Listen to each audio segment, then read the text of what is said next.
জর্ডানের বর্তমান বাদশাহ দ্বিতীয় আব্দুল্লাহ বিন আল হুসাইনকে বলা হয় নবী মুহাম্মদ সাল্লাল্লাহু আলাইহি ওয়াসাল্লামের বংশধর। বিপদগ্রস্ত মুসলিমদের রক্ষায় গর্বের ইতিহাস রয়েছে তার পূর্বসূরীদের।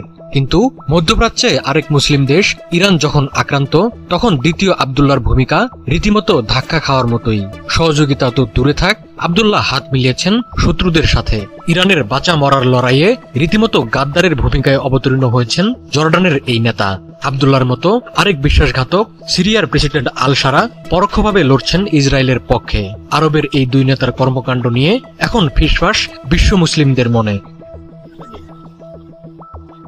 মধ্যপ্রাচ্যে ইসরায়েল ও পশ্চিমা আগ্রাসনের বিরুদ্ধে সদা জাগ্রত ইরান। আশেপাশের প্রতিরোধ গোষ্ঠীগুলোকে সবসময় আগলে রাখেন আয়াতুল্লাহ খামেনি। সেই ইরানে নজিরবিহীন আক্রমণ চালাচ্ছে ইসরায়েল। ইরানে প্রাণঘাতী হামলা চালাতে নেতানিয়াহুর যুদ্ধবিমানের জন্য জর্ডানের আকাশ উন্মুক্ত করে দেন বাদশাহ দ্বিতীয় আব্দুল্লাহ বিন আল হুসাইন। শুধু তাই নয়, ইরান যখন শুরুর ধাক্কা সামলে প্রতিশোধ নেওয়া শুরু করে, তখনও ইসরায়েলের পক্ষে আছে জর্ডানের বাদশাহ। ইসরায়েলকে লক্ষ্য করে ইরানের ছোড়া মিসাইল ও ড্রোন অকার্যকর করে দিচ্ছে জর্ডানের বিমান বাহিনী। ইরান ইসরায়েল সংঘাতে জর্ডানের ভূমিকা নিয়ে প্রশ্ন উঠেছে মুসলিমদের মনে। মুসলিম সংখ্যাগরিষ্ঠ দেশ হয়েও কেন ইসরায়েলকে সহায়তার হাত বাড়িয়ে দিলেন দ্বিতীয় আব্দুল্লাহ? এর পেছনে রয়েছে বেশ কয়েকটি কারণ। 1994 সালে জর্ডান ও ইসরায়েলের মধ্যে একটি শান্তি চুক্তি স্বাক্ষরিত হয়। এর মাধ্যমে মধ্যপ্রাচ্যের দেশ দুটোর মধ্যে একটি বিরল কূটনৈতিক সম্পর্কের সূচনা হয়।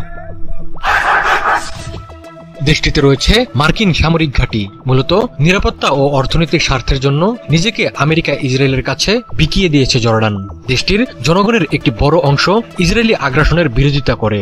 তবুও ইরান বিরোধী শক্তিকে সহায়তা করে যাচ্ছেন বাদশাহ দ্বিতীয় আব্দুল্লাহ বিন আল হুসাইন।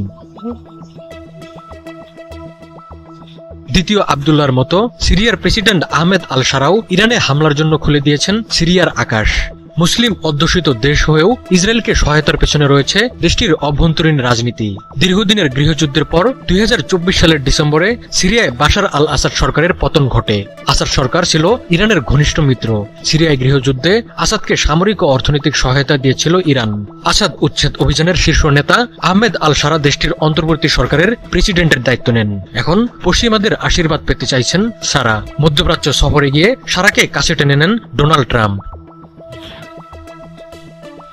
ইসরায়েলের বিরুদ্ধে যুদ্ধে তাই ইরানকে একসাথে ঘর ও বাইরের শত্রুদের সাথে লড়াই করতে হচ্ছে। ফলে যুদ্ধের ফলাফল এখন অনিশ্চিত আয়াতুল্লাহ খামেনির সামনে। মুসলিম দেশগুলোর সহায়তা পেলে হয়তো ভিন্ন হতে পারত পরিস্থিতি।